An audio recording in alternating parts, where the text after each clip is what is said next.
Episode 139 of the Parkrun Adventurers is here. The commitment is real. Welcome, Mel Urbacher.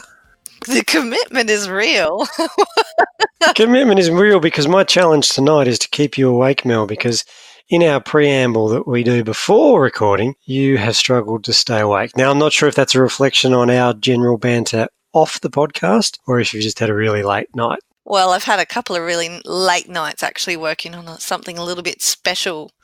Oh, what have you been doing? I can't tell you, Scotty. Why not? Because it's for our adventurers.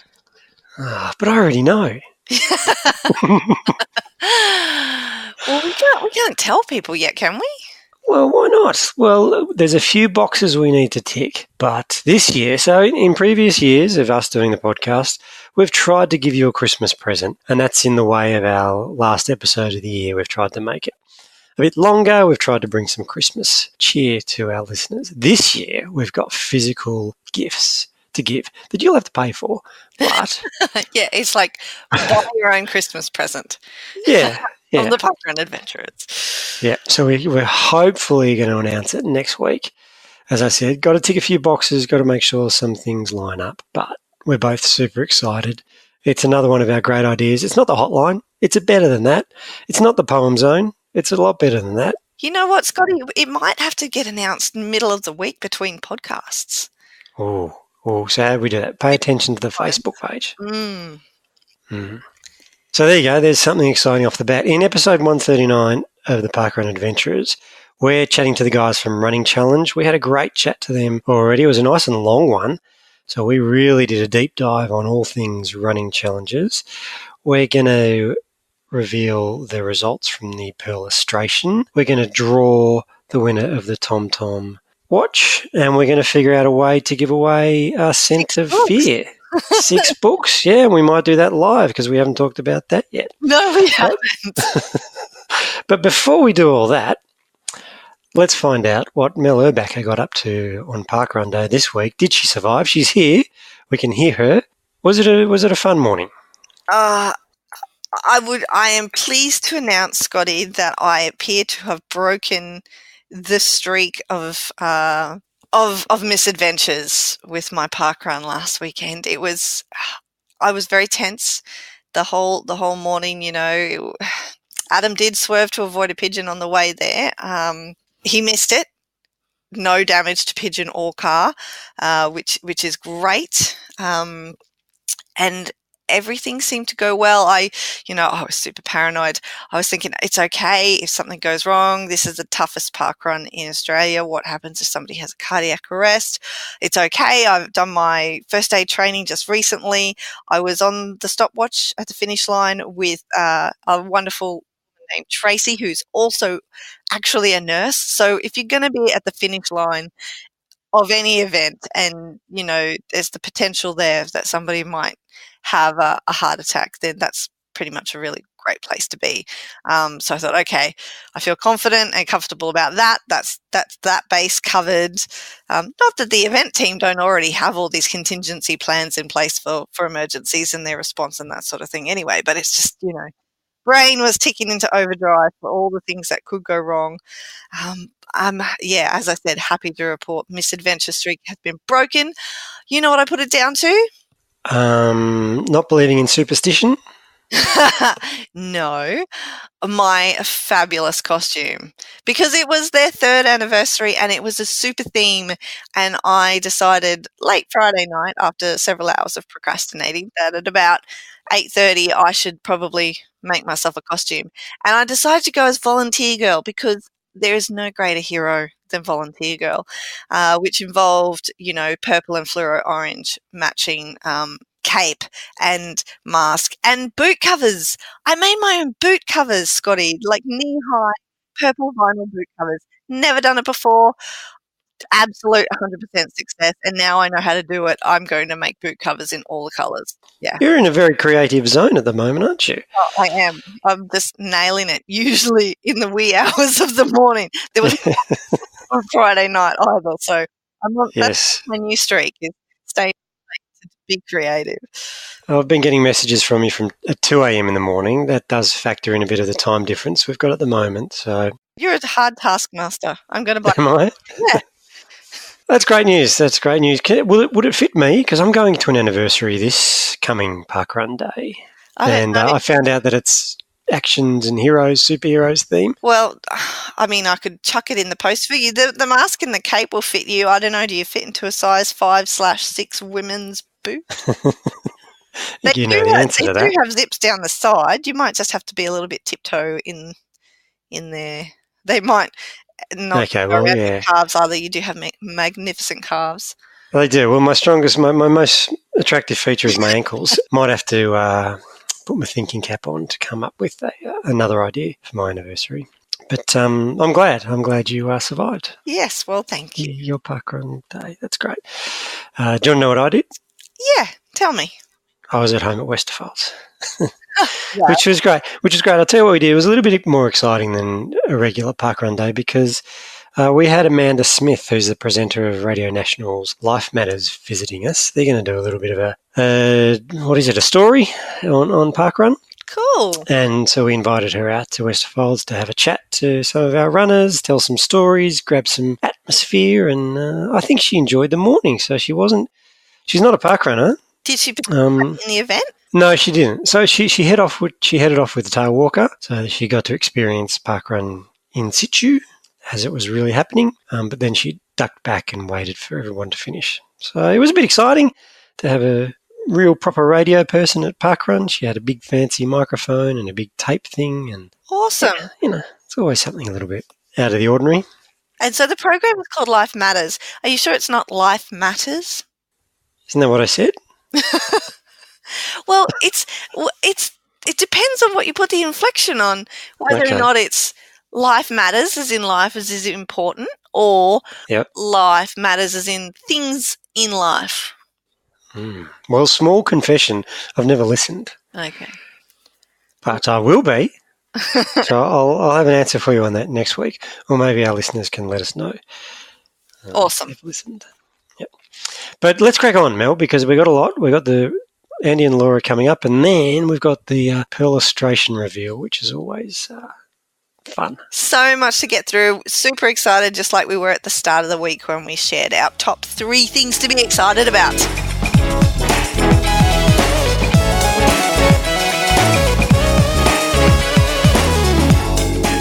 It's all the rage. Running challenge is what we've all been talking about. But last week, we got a little bit confused. Confused about the P-index. Even though I was secretly excited that I was improving my P-index, I have no idea what I was talking about. So we put dibs on the interview with the 2 wonderful parkrunners who came up with this little idea.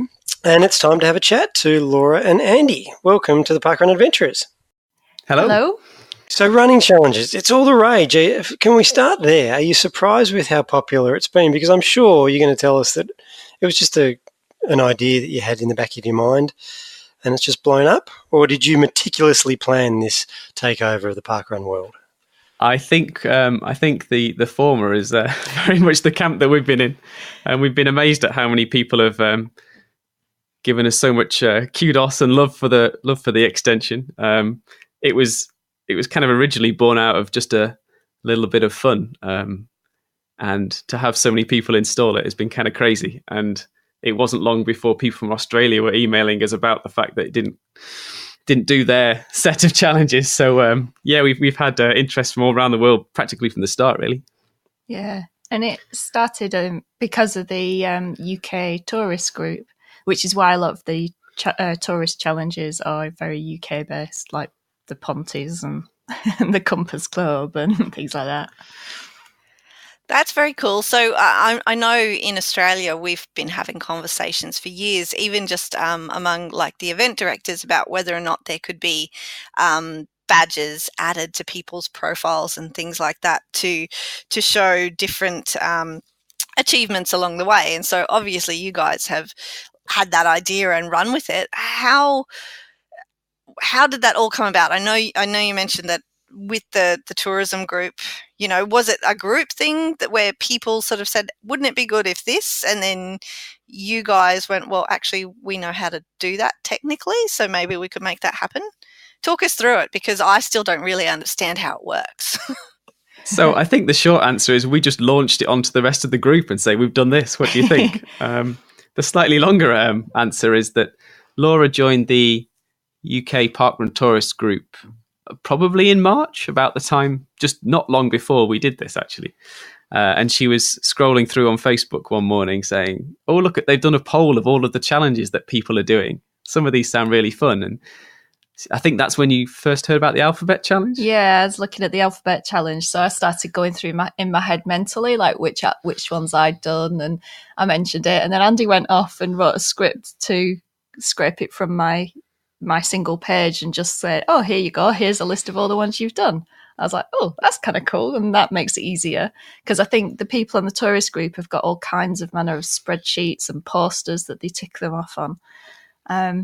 Yeah, so you wanted to know which ones you needed to complete it. Yes. And I had been to New Zealand a few years prior to that, and I'd worked out by grabbing the data that the map events page is based on. And I knew that in that was all of the locations of all of the parkruns, and I'd worked out the 2 furthest apart parkruns because I wondered whether or not I was anywhere near the record if I went to Christchurch, and whether Winchester was the furthest point you could get from that. And it turns out it wasn't, but I knew all this data was there. And I think actually, if you're interested, I think at the time it was it Dunedin Parkrun and one in Plymouth in the UK. So sort of like the tip of England and the south coast of New Zealand. But I knew all that data was there. So I was like, oh, okay, I can use that. I'm pretty handy with a bit of Python scripting. I can work out which are the closest ones for all the letters from our flat. So that was kind of just like an offline thing. I just did it on my laptop and I worked out Laura's list. And I think she posted it on Facebook and said, these are my nearest ones and I've done so many of them. Yeah, I mean, he literally jumped out of bed one morning and spent half an hour doing this when he should have been getting ready for work. But then we realised that I think for your V, it listed Victoria Parkrun, which was in London. And Yes.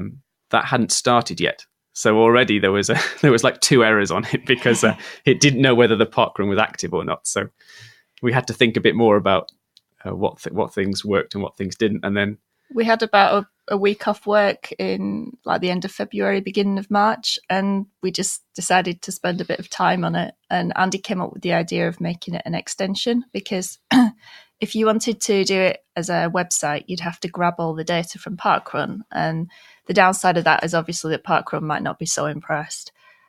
Also, there's now, of course, a lot of more data protection law here anyway. And also, Andy's made the point several times to people that all the sponsorship is on the website. So we don't actually want to get people away from the website. So he came up with this idea of doing it as a Chrome extension and spent a couple of days, I think, in the holiday doing that. Yeah, so I don't know where the badges bit came from, but I think we decided it'd be quite nice to keep track of them. And then we thought, well, maybe we've got these little shirts at the top. So at the time, we both had our 50 and I had my 100, I think, but Laura didn't have hers yet.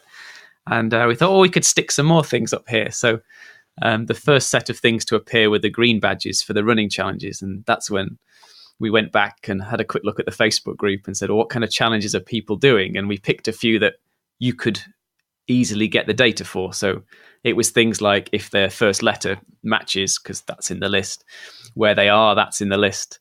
If you look at the map data, and there was a few others you could do, like the stopwatch bingo with the numbers. And they're in the column, so you can just sort of manipulate the data on the page, and that's sort of where it started. Yeah, so all the data, certainly on the initial challenges, was on that single page. So it was just a case of like scanning through it, taking it, picking out the words, and so that's why things like the full Ponty is there, because that was one that was on the tourist group. It's obviously of no interest to anybody outside the UK, because if you'd ever get to those 3, even if you live in the UK, it's probably quite a challenge. But yeah, we did that. But then, as Andy said, there were things like if a parkrun hasn't started yet, what do you do? So then he had to start looking into it being a bit more complicated. And the badges themselves, Laura's got a little drawing tablet, and I'd been kind of trying to find an excuse to use it. So they've got that very hand-drawn look about them because they were, well, exactly that, just sort of freehand sketched, and it kind of gave them a little bit of a style, I think, that we're quite pleased with how they turned out. Oh, that's brilliant. They actually look like they're proper designed to look like that. Yeah, I think they kind of, they're not polished, but that's kind of almost by design. But Yeah. I think the badges are actually the genius part of it, because parkrunners are essentially collectors. And I'm not sure, are you guys familiar with the website Smash Run? Have you ever come across that? No. So Smash Run, they also give away badges for reaching certain milestones with your running. And I think, well, that's the appeal for me. I just want to collect another badge. So I was curious to find out what part of your process did the badges come in, but you've kind of just explained that already. Yeah, it was quite early on. And as you say, it's the whole collecting thing. And that's how I sort of very early on, I think my second park run was a touring park run. And quite early on, I got into that whole kind of collecting park runs thing. So it sort of made sense as soon as Andy suggested it. And things like Strava.com have got badges and things, and it sort of all just kind of came together. The I don't know quite when you guys first cottoned on to the extension, but I think it was probably a week or two later that we added the volunteer badges. Now we volunteer a lot at our local park, and we're on the core team and our run directors here at Winchester. And I kind of felt that it was a bit of a shame that the non-tourists weren't getting any love. So the volunteer badges came along because I felt that we've got a guy who volunteers every week. He's tail walked once, but that's his only recorded kind of event completion at Winchester. And it's kind of a shame that his 200 and something volunteer weeks are not recognised in some way. So yeah, it was very, very soon after that we thought, well, we've got to get the volunteer badges on there, and the people who are sort of giving back can collect something. Yeah, what I'd really like to be able to do, because we've got the gold obsessive badge and things, and of course if you volunteer it means you've got a week that you're not running, and currently we can only make the obsessive badges based on your actual runs. And what I'd really like to do is incorporate the volunteering weeks in that as well, but we can't access the dates of when you volunteered at the minute, which is a shame. So at the moment all we can do is volunteer badges based on the roles that you've done and how many times you've done them. I like the idea of that it's the obsessive is like not missing a park run, whether or not, I guess, you're participating as a runner or a walker, or if you're volunteering, you're there either way. So it should all count. I think that would be quite nice actually if milestone shirts work that way too. And instead of being a running shirt or a volunteering shirt, it's just a milestone shirt. My favorite of all those little badges that I've collected so far, apart from the volunteering ones, which are awesome, but the staying alive one for the Bee Gees. So Andy, you actually drew that yourself. You drew that little man doing the dance with the flares on and everything. So I think that one, I found an image on Google and sort of roughly traced it. That is actually John Travolta. Oh, excellent. That's perfect. So good. I mean, if anyone hasn't seen it, well, you need to go get some more B's and G's just so that you can see that little badge, because yeah, it's a perfect classic.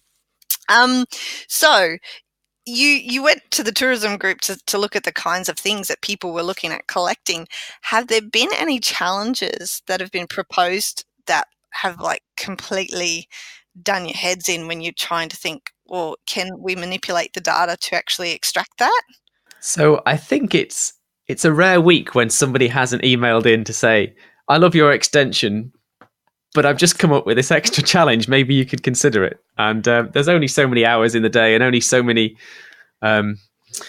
meters of screen that you can scroll through if you want to add them all on. So we're kind of trying to work out how to add extra ones in sort of a manageable fashion when we sort of like open the floodgates and add some more in. But there have been a few suggestions which we've added in since it started. I think the stats have probably come in because they're more manageable, and we've been able to put them on the page in sort of a small box at the top, and they don't need badges drawing, they don't need like huge amounts of screen. So it was quite easy to say, sum up how many tourist places you've been to and things like that. So the stats were definitely easier to sort of add in there.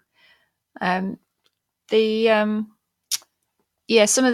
get quite a few requests for kind of custom regions, especially. And for badges, like groups of badges that groups of park runs that happen in different places. So, like for instance, the Ponty badges are all very UK specific, and there's a few others like that. And they're not so interesting to people who are in Australia or South Africa, which is, I think, the two main areas that use the Chrome extension outside the UK. And so one of the things we'd like to do, but obviously it depends on having time and working it out, is being able to filter out badges and challenges by default for specific countries, or just being able to kind of manipulate a bit more what gets displayed on your page by default, because otherwise everybody's going to end up with phenomenal numbers of challenges, that most of which they can't do.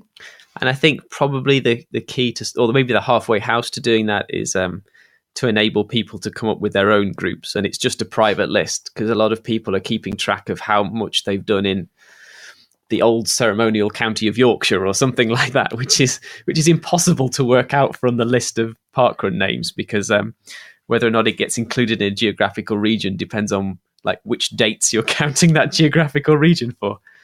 So yeah, if we can get sort of a custom list that you could have for yourself, and just so you're ticking them off and you can see which one you want to go and do next, that might be the easiest way to not, it's not polluting everyone's page, but if you have to put it on everyone's or no one's, it's kind of a bit all or nothing, and it's like a make your own adventure option. I like it. I know the parkrun technical gurus would be very happy with you, because you have created this as an extension, so you're not doing all that scraping of the results and every week that we know goes on. Have the big head honchos reached out to you from parkrun? Have you had a discussion with Ian Rutson or anything like that? I think we haven't had sort of any sort of official communication. The Facebook post we put up originally to say we've done this thing, what do you think? And I think Paul Sinton-Hewitt liked it. Tom Williams God, I liked was it. so excited.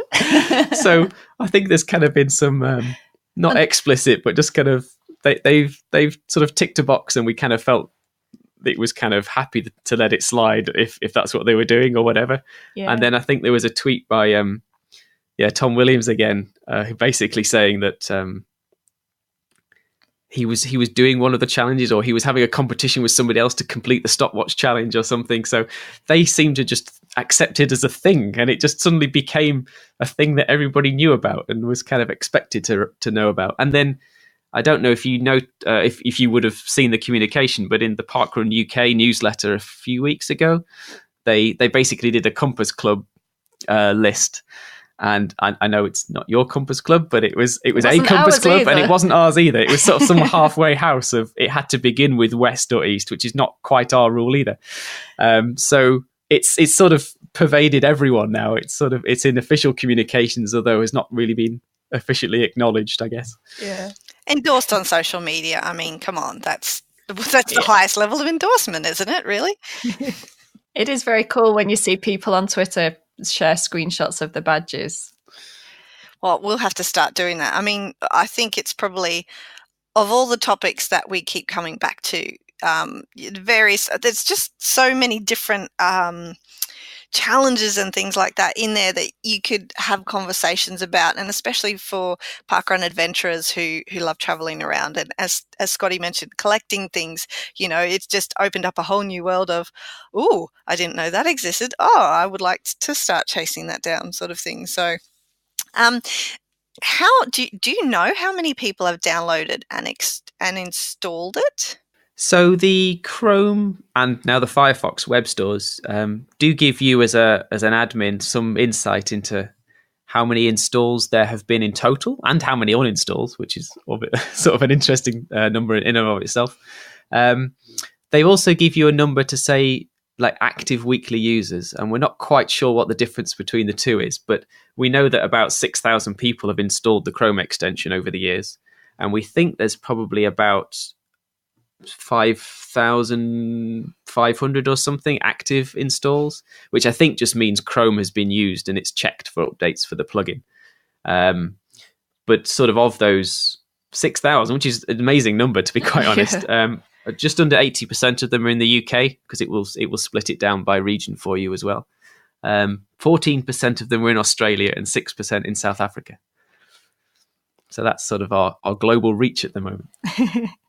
Get ready for that to explode after this interview for the Australian contingent. Can we do a bit of a deep dive into some of the contentious challenges there? One being the P index, that is a complete mystery to me and Mel. Can you explain it to us? And can you put a clear definition to the P index for And us? also where the name came from. I think the name is just the parkrun index. I don't think the P stands for anything, but I tried to think last night and it had been lost. It was just parkrun index. So Mel got it pretty close last week when she was describing it, and that was it's basically how many parkruns have you done that many times. So if you've done 6 different parkruns and you've been to each one at least 6 times, you've got a 6. But if you've only been to a couple of parkruns like hundreds of times and all the rest are 1s, then it's only 2, because you've only got 2 parkruns you've done at least 2 times. You would need to get one of the other 1s up to 3, and then you've got 3 parkruns that you've done 3 times. So the idea is you go to your first parkrun, you've got a P index of 1. But to get to the next, get it up to 2, you've got to have 2 different parkruns that you've done twice each. So you've got to have done a total of 4 parkruns. So it gets harder and harder to make that 7 into an 8 in your case, Scotty. It gets harder and But I think harder you're not far off. in my opinion, as it goes on. I'm a visual person. I think I need to see like a pyramid. And if at the top of the pyramid you've only done one event one time, then your P index would be 1. If you've done 2 events 2 times, your P index would be 2. Is that like how it would work? Yes. Yeah, so I think the easiest place to look at it is not currently on our extension, but if you sort of on your normal page and you go just below all of our badges, it says view all stats for parkruns, view all stats of all parkruns by this parkrunner, and your event summary page table. So at the top is the one that you've done the most. So in your case, Mel, it's Cowan. They're 68 runs, and then the second one, I've got it in front of me, Noosa at 5. And you can see that the top 3 parkruns you've done at least 3 times, but the 4th one is only at 2. So you have to get those top 4 up to 4 for your P index to go up. So it looks like you'll be going back to one of Golden Beach, Harvey Bay, what is it, Wondai, South Bank, Central Lakes, or Main Beach. You need to go to one of those twice more to get your P index up to 4.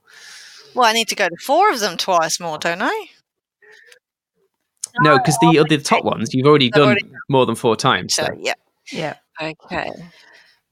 So my P index is at 2 because I've done quite a bit of touristing, but other than that, I've mostly been at Winchester. So I've got an awful lot of 1s. Yeah, that And a few that makes sense. So, are there any plans to do a volunteer P index, for example? So, I was speaking to Tim. So I don't know. Do you know Tim, who did the tourist tool? Tim Glover Pulteney? No, but we use the tourist tool actually, like at work, at parkrun for work. We use the tourist tool to Awesome. figure out actually like where events are, what their closest events are when we get initial inquiries, so we can see okay, well, you've got 2 events close to you, kind of thing, have you been to these ones? And it's we used it at work. It's so funny because of course it's another unofficial thing, really, isn't it? Yeah. So Tim is a friend of ours. He lives in Winchester as well, and he's another one of the run directors. He was actually event director of Winchester for a while, but Recently. he now runs the juniors event, which is also in Winchester, but not at the same place. But yes, so Tim has been adding a few extra features to his tool recently, to the tourist tool, and I think it has a volunteer tourist tool checkbox now, so you can say which ones have I not volunteered at. But that information isn't on the website. It's only in the database, which he's got access to, and that's how that website works. So we don't actually see any of that information, so we can't get it where your volunteers were, or even, as we said earlier, we can't see which dates your volunteers were. So they're not listed on the page, so we can't get at them. Gotcha. I did wonder how because if you enter in your athlete ID into the tourist tool, you can select your nearest event not yet volunteered at. So it's like your NENVI, not volunteered yet. Oh, well, that's really interesting. Wilson Index. that's a very, very popular one, and one that's a little bit more easy to understand. That's Danny's fault, that one. That's Danny's fault. Yeah, that is Danny's. Well, why is it not named Norman? Why is it not the Norman Index? Because I think Danny was chatting with Mr. Wilson, because he's often referring to Mr. Wilson's wife of the Index fame now. But I think he was talking to the Mr. Wilson, and I don't know if it was down the pub or at a parkrun or something, but he was basically saying, I've worked something out, and I've got this index for me of such and such. And I think he might have mentioned that on the podcast, and I thought, well, it's quite easy to we add. can work that out. That's all the information's on the page, so we thought we'd add that as a stat. Yep. So for those of you who don't know what the Wilson Index is, I guess is the next question. So it's to do with the event number of the parkruns that you attended. So this unfortunately means to get off the mark. So everyone's on 0 sort of by default, because it depends on which parkruns you've been to, not just that you've been to a parkrun. So you have to go to an inaugural parkrun to get a 1. And in the UK, that's quite a contentious thing. But I think maybe in Australia, it's not quite so bad. You don't get quite the influx of people to overwhelm a new parkrun by the sounds of it. But yeah, so you have to go to inaugural parkrun. Then you've got an event number of 1 on your list. And then you have to search around and find a 2 that might be going on. And there's no obvious way to do that. So it's kind of luck partly as well. Well, that's what I was going to ask, that you've reminded me now. My question is, are there plans to do a Wilson Index extension whereby you can tell people like what numbers are missing for like the first 20, for example, if they're not up to 20? Yeah, so I think from our point of view, we could tell you where your gaps are in maybe the next few numbers or something like that. But I did hear that somebody else has done a website that sort of brings together all of the next event numbers for all of the parkruns, because that's also not available in a very handy place on the parkrun website itself. I think you have to go to every event to see what their current event results are at and to see what the next one is. So from an extension point of view, I think we'd have to go to all, whatever it is, 1,500 plus website pages to see which ones they were all at and then work it out, which I don't think is very practical. And it's certainly not something we want to do in the extension. But maybe if this other person's website is keeping a list, we could go and grab that and see what the next numbers are to kind of tell you which parkruns might be coming up that would meet your criteria to get the next number. But yeah, it's a sort of a balancing act between what the parkrun website has on it and what it doesn't have on it. And if it doesn't have it on, can we work it out in a sensible, maybe just looking at one web page? But we're not going to do something where we have to look at hundreds and hundreds of pages, because we don't want to be accused of that scraping. Yeah, that bad word. Swamp the website, but also it would take ages for the extension to load. Let's go to the Compass Club. So in Australia, it's different. Now, currently, I'm a member of the Compass Club, which I'm very happy about. But Mel is very passionate about her Compass Club and our Compass Club here in Australia. Is this going to be a possibility for you to implement this, or are we just going to have to deal with the northwest, east? Yeah, so it sort of comes back to what I was saying before about the filtering on countries. So being able to pick out which Compass Club is relevant to you depending on what country you're in. And at the moment, we can't do that. So that kind of limits us, other than putting everybody's Compass Club on everyone's pages. However, one idea we have had is, so at the moment, you get your badges at the top, and then you get some flags below. And each time you go to a new country, we give you a flag, and that's quite nice to see where you've touristed and had a little adventure to foreign shores. But we were wondering whether or not we could do something with those flags. So if underneath each of those flags there was a little cluster of adornments that you could get, a bit like the stars that we put on the volunteer badges. So we could give you a navigator badge for each country. And it wouldn't be sort of like one in the big long list as a big green badge at the top, perhaps. But your flag could say, I'm an Australian navigator, or I'm a Polish navigator, or any one of those things. And I think actually it's relatively straightforward for us to work out. So we have the list of or the data that says where every parkrun is, which region is it in, so which country, or if your country has sub-regions, which one it's in. And it has all the locations. So it's quite easy for the extension to scan through and find out which one has the latitude that's the highest. So that'll get you the north one, and which one has the lowest, and then the longitude for the east-west. So I think in terms of what the maintenance on the extension to find those parkruns out is actually quite small, because it works it out. It would do it every time you loaded the page. So that would give you the ability to wipe your navigator out next time you reloaded the page, which is currently what happens with the Regionaire if a new one starts up. So we aren't curating that list; it's working it out from the data. So so that would be all right. It's just how to present it on the page, isn't it? Yeah. So unfortunately, I think it got a lot harder for us to rename our club once the Parkrun UK put out their newsletter and said the Compass Club. I think it'll be fine. So we might have to tread a fine line, but I think we could definitely do something that gave you that indicated you were a navigator. If that would sort of fulfill your criteria. The badge would have to be a little compass with the north, south, east, and west on it, obviously.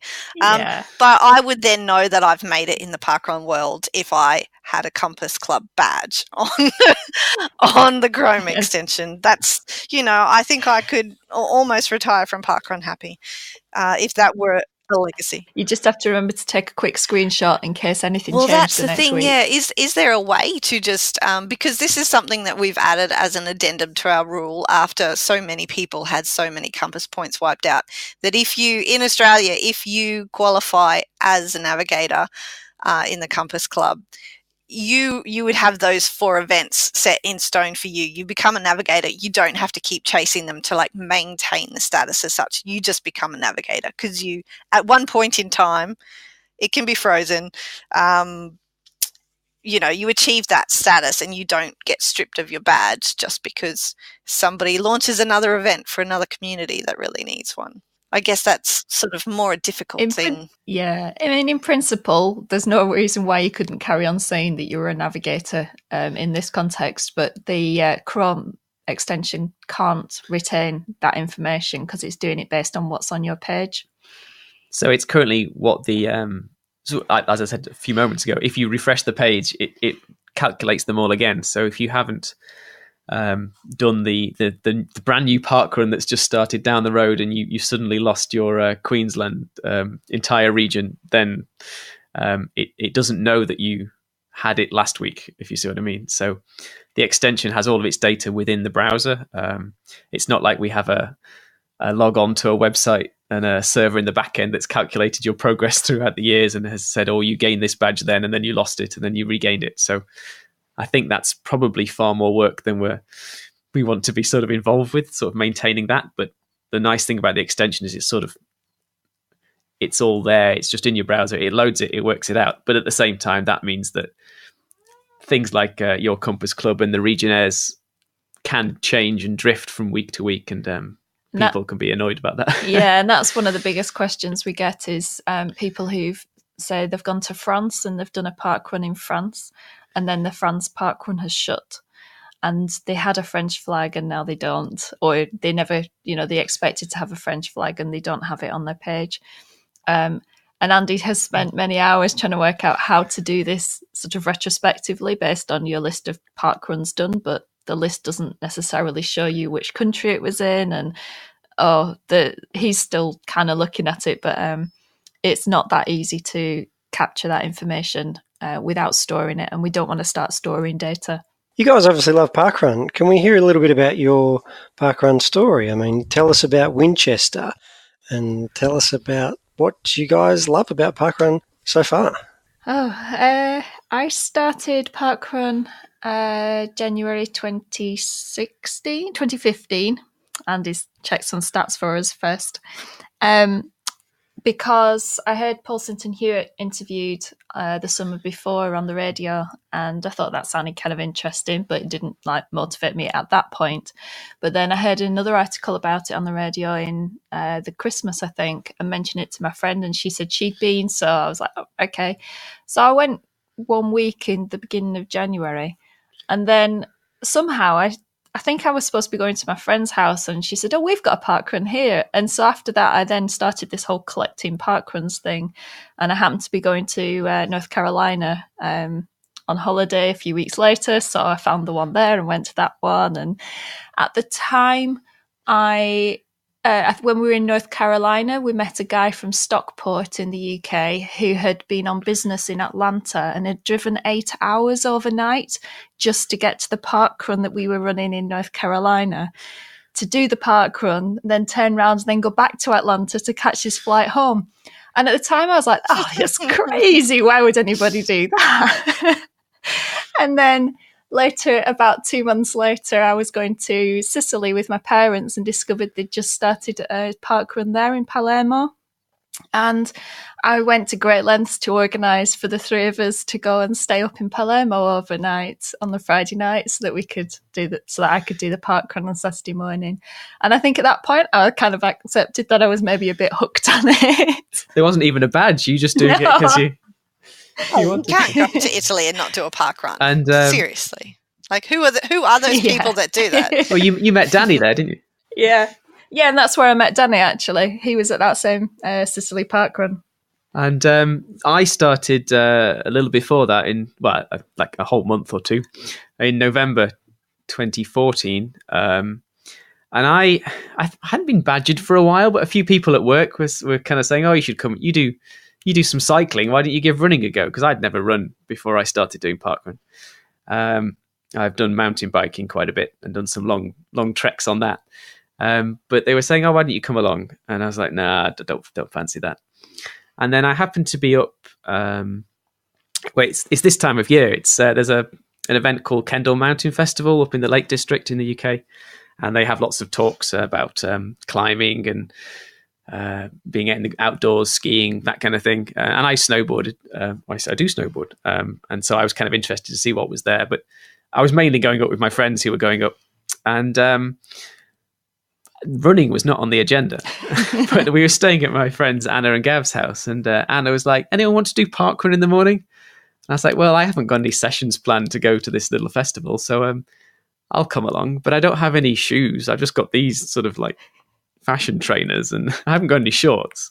So I borrowed my friend Gav's shorts and his shoes, his running shoes, and then we went off to do the one at Windermere, Lake Windermere, so Fellfoot Parkrun. So that was my first parkrun. It wasn't even my home parkrun. So I registered that Friday night and went off there. And I don't think Anna was very impressed because I set off at the start not really knowing what I was doing. I was in a hoodie and a hat because I felt cold and didn't know I was going to get quite warm. And I finished, and Anna was a bit miffed that I came before her because she was still struggling around. It was quite muddy, I think, wasn't it? It was not a very nice day, but I had to walk a few times, but I got round, and then I was like, well, next week I'm going to do it without stopping, and so I started going to Winchester. So you did get hooked straight away then. I think I did, yeah. It was can I do it without walking, and then can I dip under 25 minutes? I think that kept me going for the first. Oh God, can I dip under 25 minutes in the first month? My PB, which I set 5 years ago, still up in the middle 30s. Thank goodness I'm not motivated by times. Me too. I initially started off by doing every other week. I kind of had this thing that I was going to get fit and go every other week. I wouldn't do any more than that because that would just be unsustainable. And then I got to kind of, doing all this traveling and stuff, I ended up going every week then. And then I overdid it by doing a bit much running during the week in between times. And so then I actually didn't run for about a year because I sort of had shin splints, but I think it was kind of muscle problems. And so I did an awful lot of volunteering then. So that's how I got into volunteering. And I did tail walking before it was called tail walking. And that's how I got to know the core team then. And I think, I met Andy through parkrun. And we both were doing volunteering, and I think we got asked to do the run report. So in that and I can't remember which summit was it 2016?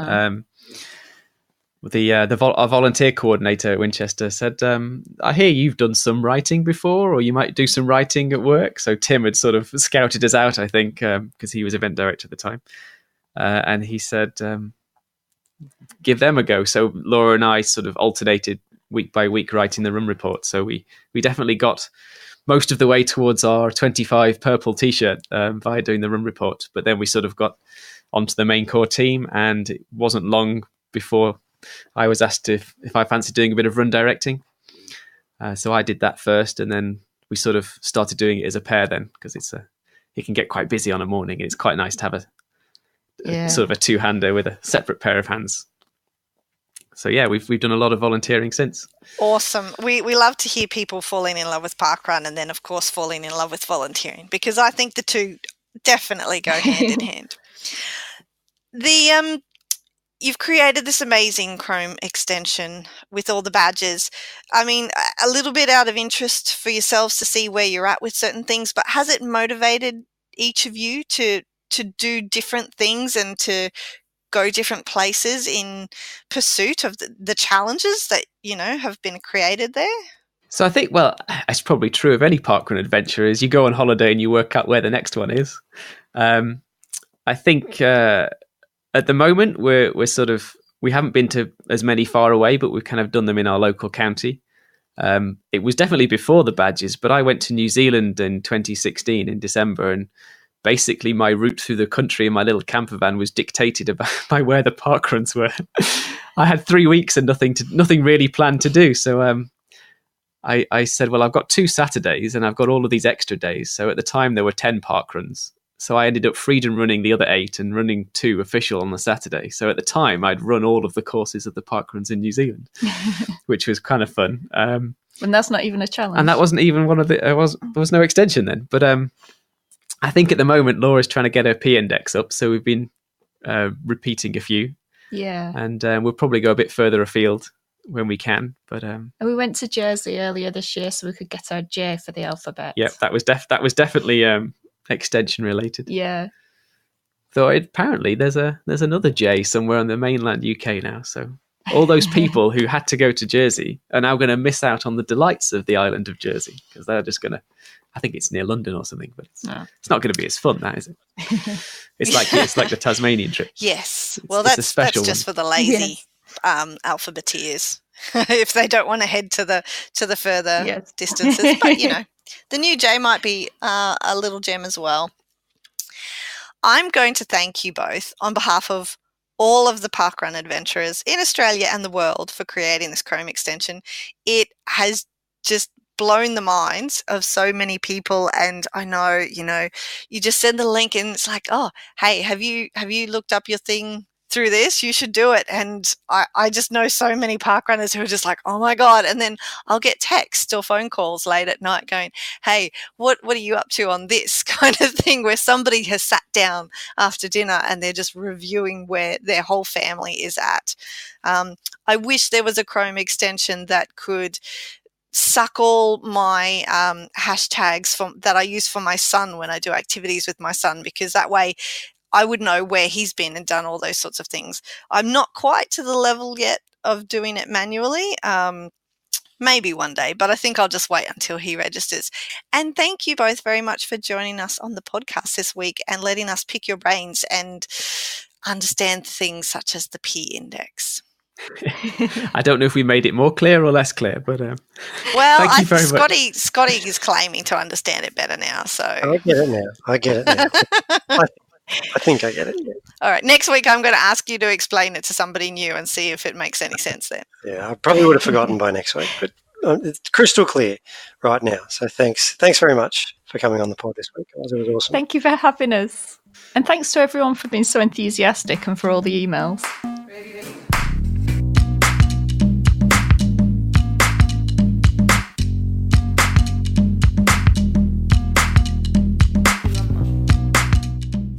Our Channel 5 news crew must have known that we had a jam-packed episode, because we didn't get any roving reports this week. So we can head straight into the 2018 Parkrun Adventurers perlustration results. Mel, I've got it up in front of me. I'm hiding the results from you, so we're going to go through them.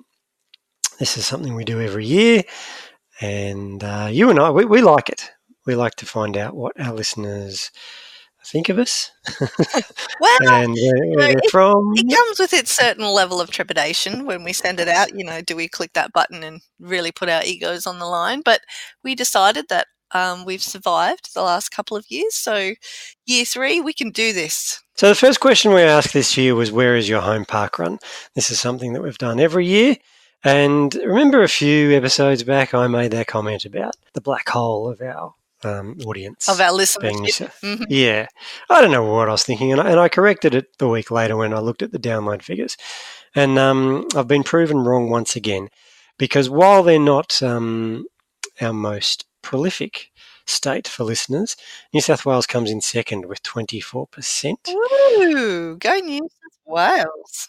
Trailing the greatest state. And so that's Victoria, way out ahead on 30% of our listeners come from the greatest state. But if we track it, Mel, if we go back to the first perlustration, Queensland were well represented. So they're going backwards. What does it say? We're losing the Queenslanders or we're gaining? Well, who knows if we're actually losing? Yeah, it's hard to know.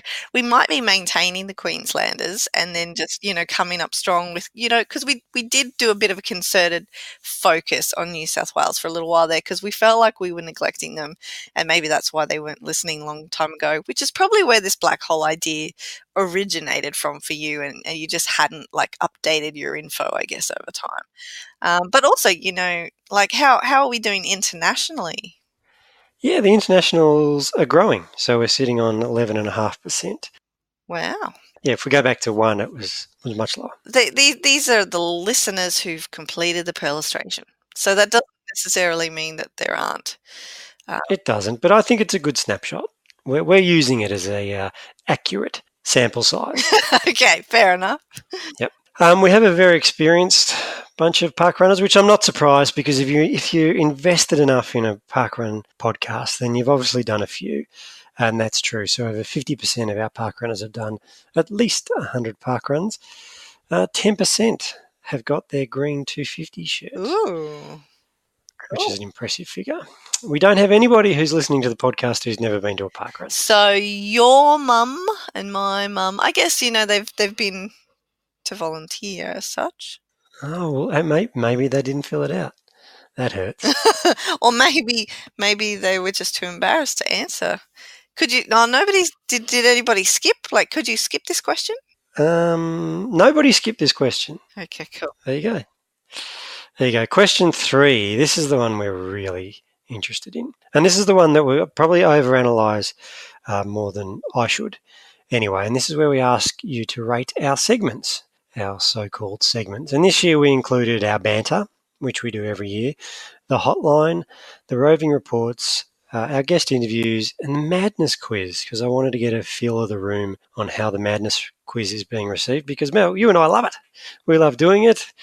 We did it at Palm this year because live. We just thought that was the most fun thing we do. So should I go to that first? Yes, let's go to that first. Look, the positive thing to report is that even the hotline, there were more people in favour of it, giving us an awesome ranking than there were giving it a meh ranking. Okay. But to give you a sort of a baseline, the hotline did take a beating. So that was sitting at a 57-43 split. See, we knew that, which is why we let the hotline go. Yeah, we did. But the madness doesn't fare much better either, sitting at a 69-31 split. Oh, okay. So we might have to rethink the madness. Or not. Or do we just look at the 69% who love it? I don't know. It's one of those hard sort of things, isn't it? I mean, maybe those people who are like meh don't like quizzes. Maybe they're just not quiz people. Maybe it's not necessarily our quiz they have a problem with so much as quizzes in general. And the other ones, the banter, roving reports, guest interviews, everybody loves them, which is great, and which is really interesting. And it's a conversation we had on Twitter, is that our banter performed really well. Oh, that's good to hear. Yeah, so 94% went with the awesome response as opposed to the 6 miserable % of people who said meh. Well, what are those people listening to us for anyway? But that was the curiosity around the first time we did this because our banter didn't fare that well. Yeah. But now it's it's what people want. I think it's because they've got to know us, maybe, so they feel like, our banter's not so annoying when you know the people. Okay.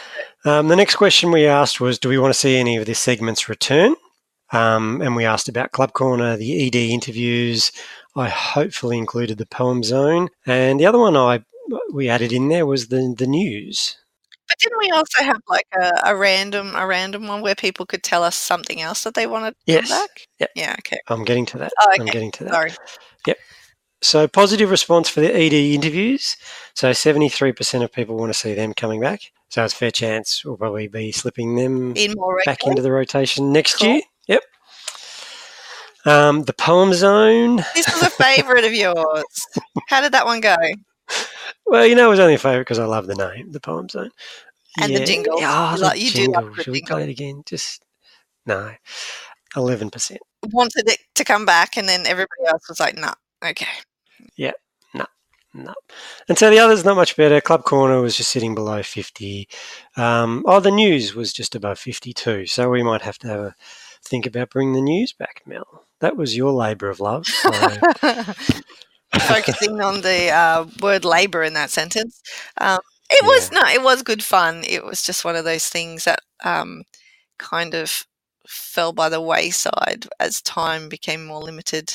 But you're right. We did ask for others. So if there was anything that we didn't mention that you wanted to see back, and have a guess what people want back, Mel. Overwhelming response. Oh, like so the suggestions that people came up with were all the same. They weren't all just different random things. Yeah. So, well, to be fair, 90% of people skip the other, but the 10% of people who did fill it out, they basically all said the same thing. They want you to sing again. No, nobody said that because that wasn't really a segment. Oh, okay. A segment. Well, we only added that one in case we had forgotten anything, really. Yeah. So, nothing's popping into mind. Remember our old mate Ian Hay? Facts in a haystack. Well, it hasn't really properly gone. No, it's just Ian's really busy. That's why we didn't add it to the possible choices. Oh, but everyone wants Ian back. Everyone wants Ian back. Nail him down. Yep. I'm a step ahead here. I've already reached out to Ian, so hopefully Ian's coming back. Awesome. In the next couple of weeks because we miss him too. So stats are coming back. Stats, facts, all coming back soon. The next few questions I'll skip over because they were about Palm. We wanted to get an idea of who's coming and who's not. So we've got a few people coming this year, which is great. The Kentucky Tour or the not Kentucky Tour. Same question. We've got a few people keen. What we did ask about the Kentucky Tour was your preferred destination. So guess if it's happening, and it's going to happen, Mel, guess where we're going? Well, I'm still following on from our chat with Tony Park last week. I'm still super keen for South Africa. We're going to South Africa. Everybody wants to go to South Africa, so that's where we're going. Awesome. Excellent. If it ever happens. Yep. Now, the reason why I've kept you up so late tonight to record on a Tuesday night is because people want to see the pod released on a Wednesday, Mel. They want to get through their week. Well, this doesn't surprise me, to be honest. It was always lovely to have it timed smack bang in the middle of the week to break it up between parkrun days. I did enjoy a Wednesday release as well. I guess that just means we're going to have to try to work harder to to be honest, and this is a 50-50 split here, organising guests, when we don't think about it until Monday or Tuesday, it's kind of hard to get somebody to come and have a chat to us and then do it in time to have a podcast out by Wednesday. So maybe we're just going to have to start thinking a little bit ahead again and being a bit more organised in that respect. I think we can manage. Yeah. Question number whatever it is. We didn't number them, so I don't know. But the next question, question 9, we did. Yeah, number 9. So we asked about the other parkrun podcasts, and there was a nice response. About 70% of you listen to both With Me Now and Free Weekly Timed, which is good. Cool. Stay Frosty Parkrun, not getting a lot of love, but some love. That's not surprising. It doesn't have a big marketing machine or a big name behind it. And it's just a new offering as well. It is. Yeah. Marathon Talk. We also asked about Marathon Talk because technically they talk parkrun. It's hosted by the Global Chief Operating Officer, so kind of counts. But not a lot of love, about 35%. Okay. Well, that's a third. That's a third of our listeners also listen to Marathon Talk. I think that is quite a lot, actually. Question 10. Where were we coming from here? Apples or mangoes? I would like to know, Scotty, your reply, apple or mango? So this was just to split the audience. Are you Team Scotty or are you Team Mel? Without being overt and sort of telling everyone which was which. Yep. So Team Scotty won with apples coming through with a whopping 51%, as opposed to mangoes on 49%. Yeah, that is pretty close split, isn't it? So I guess, what does this tell us about our listeners? Either you're tropical and exotic, or you're just run-of-the-mill and want to keep the doctor away. Or you're sweet and juicy. Like a bit of crunch. Yeah. Are you sitting down, Mel, for question 11? Oh, I think I know what's coming. Yeah, you know what? Funnily enough, I don't podcast a lot standing up. In fact, I'm not sure I've ever done it. So yes, I can confirm I'm sitting down. So question 11, we asked the question, who is funnier? Prompted by Tim's analysis that I'm the straight guy and you're the wacky and zany part of this podcast. Which you believe is mostly because I spend so much time laughing at you that people think that I'm funny because I laugh a lot. Well, the world is a mystery to me, Mel, because I'll tell you, well, the results are, we also put an option in there, too hard to call. I'm pleased to report that 49% of you said it was too hard to call. So 50% of you are really nice people. And we love you because you can't choose. You did the right thing. Or you didn't want the resultant ego smashing to happen. I want to talk to the other 50% of the listeners. Okay, what do you want to say to them, Scotty? I mean, it is what it is. You find, humour is in the eye of the beholder. Is that a saying? No, but I understand what you mean. So you're funnier, Mel, according to our listeners, on 26%. If I want a really deep dive, 26.09%. Versus how funny are you? 25.22. So you beat me by one vote. Well, that was probably my mum, so I wouldn't be too concerned, Scotty. Actually, no, that wouldn't have been my mum because she thinks you're funnier. So I checked in on this last week, and I was miles in front of you. With being funnier? Yeah. So the last, so since Monday, since we put that post up reminding people, it's all been you. So you've obviously been hilarious the last couple of episodes. Oh, everyone feels so sorry for me because I've had such a rough trot at parkrun lately. I saw this result a week ago and I was all ready to come on and gloat and thinking, yes, I'm not just a straight miserable guy. But then there you go, you beat me by one vote. Well, the thing is, I wrote the Facebook post reminding people to come along and check it out and stuff, and they could probably tell by the language that it was mine, and so it might have just been fresh in their mind that, yeah, Mel's excited and positive and happy. We'll say she's funnier. Maybe. Anyway, it is what it is. I moved on. I do have the names of everybody who voted for you. And I'm going to be having some very earnest conversations with some people. Well, you know what? I think of all the ways to to have that go, I think egos should have come off pretty well. Yep. Should we come back next year? Yep. So people want us to come back, which is great. Why would you be listening if you didn't? Well, two people. Two people said no, they're done. So they're obviously just filling in the survey for a free watch and they haven't actually been listening to us. Yeah. But they saw the link on Facebook, so they probably forgot to unfollow us. I think that's good on you. That's what I say. Yeah, have your say. And good on you. So that's it. The 2018 Parkrun Adventurers Perlustration results are in. And as we've said many times, we will use them to shape how the pod progresses next year.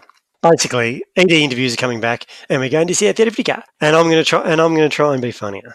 So, well, don't try, Scotty. I think you do a good job of the funny. You'll get that one extra person next year. Maybe.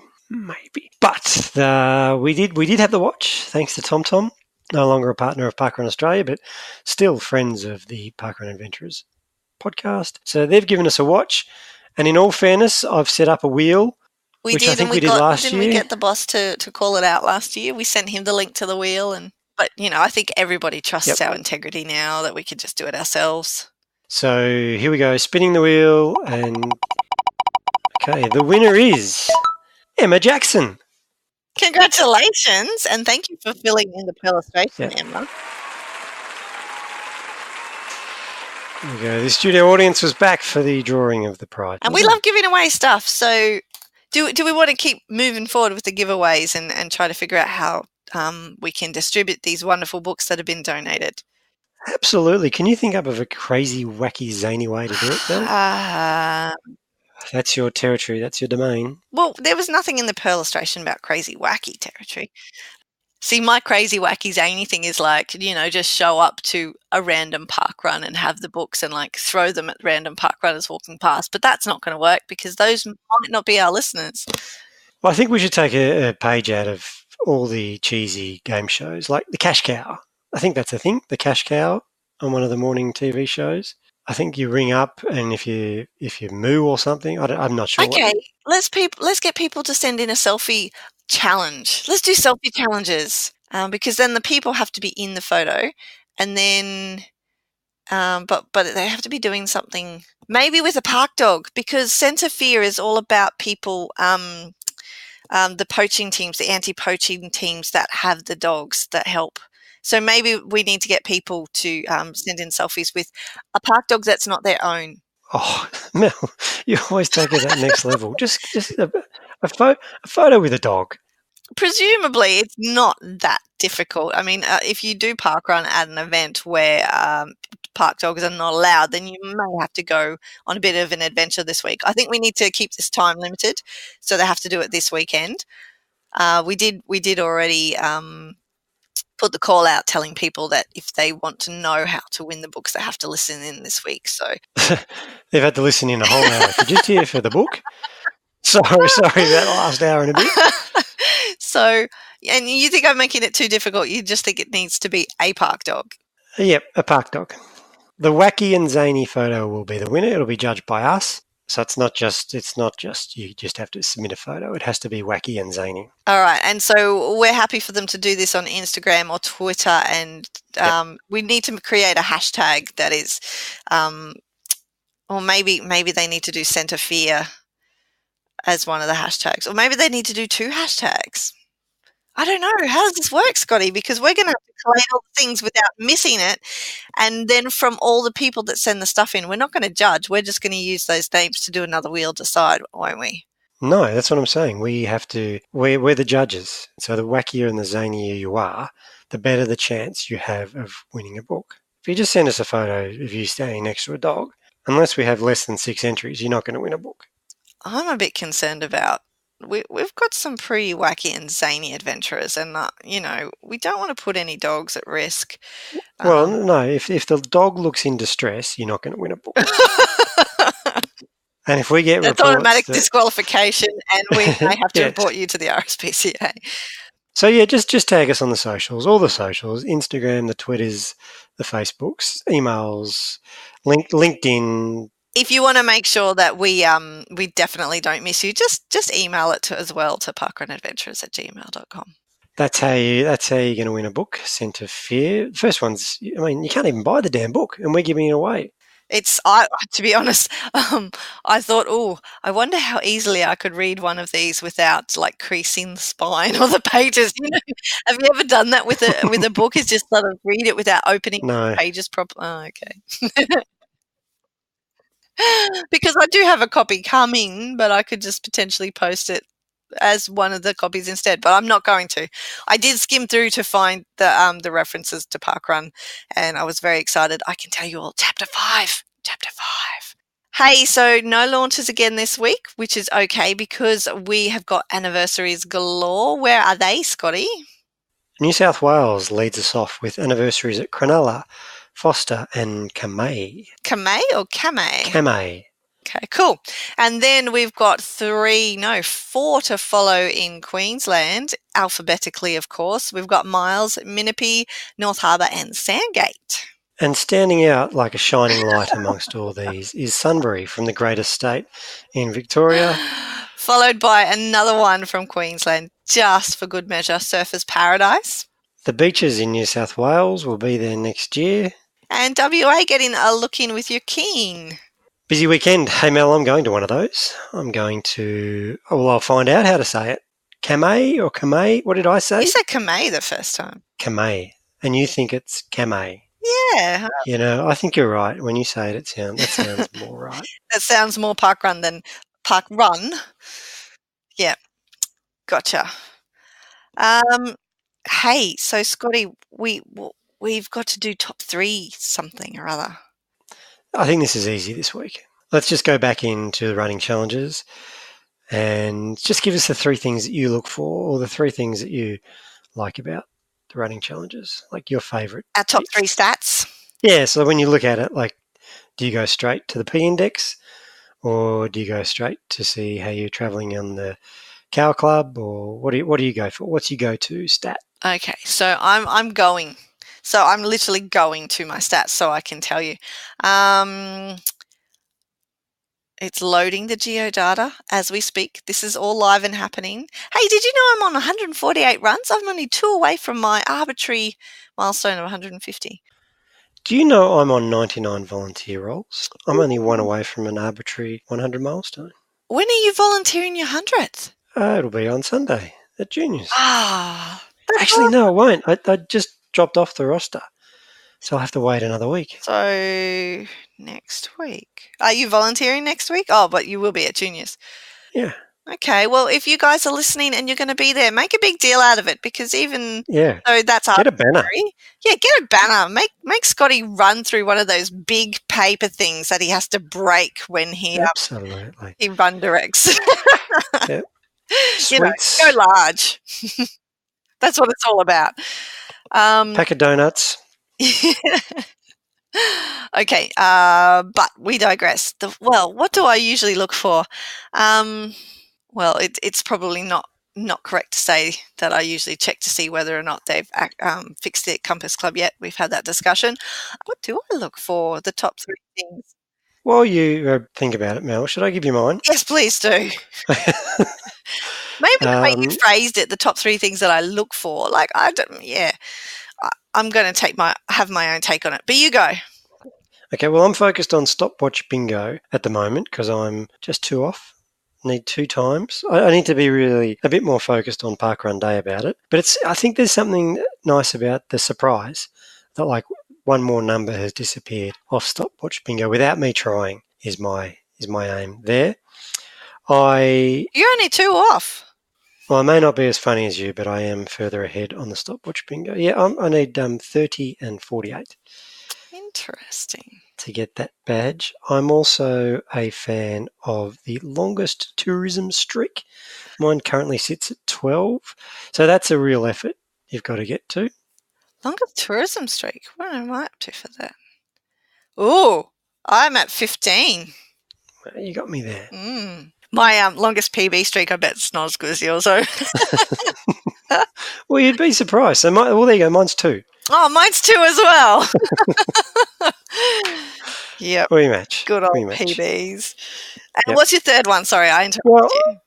No, and I'm always looking at my Nindy to make sure that that's front of mind. And it's currently Wilson Botanic, which it has been for a while now. Which is how far away from you? 36 kilometres away from me. Have you had time to think about yours? Yeah. Well, so I'm going to do it differently. I'm not going to go like what.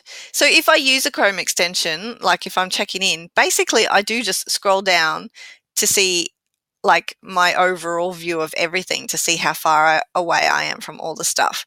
The Wilson Index I don't need to keep an eye on so much because I'm aware I've made a little list of the ones that I'm missing, and so I know if I'm going to an event that has any of those numbers, which I haven't been lately because all the events that I've been visiting are sort of quite established.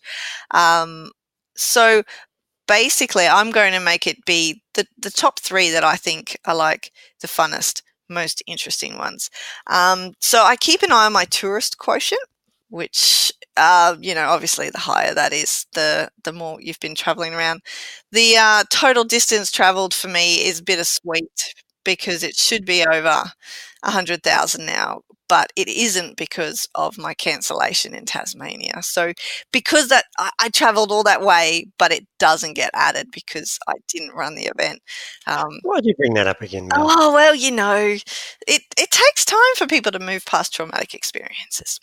But I do like, and I think this is only new, the furthest travelled. So that's something else that I like to keep an eye on. So those would be my top 3.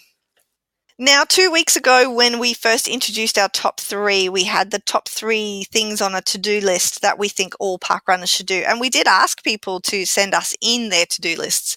And we got one from Bruce Purdy last week, but it arrived either after we'd already recorded, or we didn't see it until after we recorded. So we didn't use it in the podcast. We do want to share Bruce's list. However, we're going to wait to do that next week because we want to know what your top 3 Chrome extension stats are and why. So send those in as well, and we will do a wrap up of all of them next week.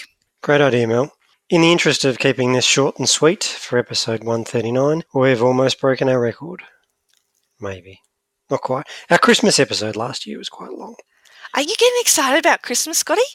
Look, I haven't brought this up and it's not in the run sheet. Did you know Vanessa Gibson has done a podcast called Christmas Podding? Have you listened? I haven't. I've downloaded it, ready to listen, and I'm so excited. She went early. About this. Like, I love Christmas. The people that start moaning and bitching about Christmas, I don't get that. It's a happy time of year. Might have gone a bit early in mid-November with the Christmas. No. See, in the Gibson podcast, household, I'm pretty sure the Christmas tree goes up in September. So It does. If anything, this podcast is late to the party. Well, I haven't listened to it. It's on my radar. So let's listen to it next week and give a critique review. Yes, so that's Vanessa Gibson, who will be celebrating the anniversary of Sandgate Parkrun this weekend as co-ED there with her husband, Dean. Great. There's a challenge for our listeners too. Check it out. What's it called? Give me a reminder again. Christmas Podding. Christmas Podding. Yeah, so it's like a play on words, which I think is very clever. I love it when people do puns like that. That's episode 139 of the Parkrun Adventurers. Come back next week on a Wednesday when we'll have episode 140.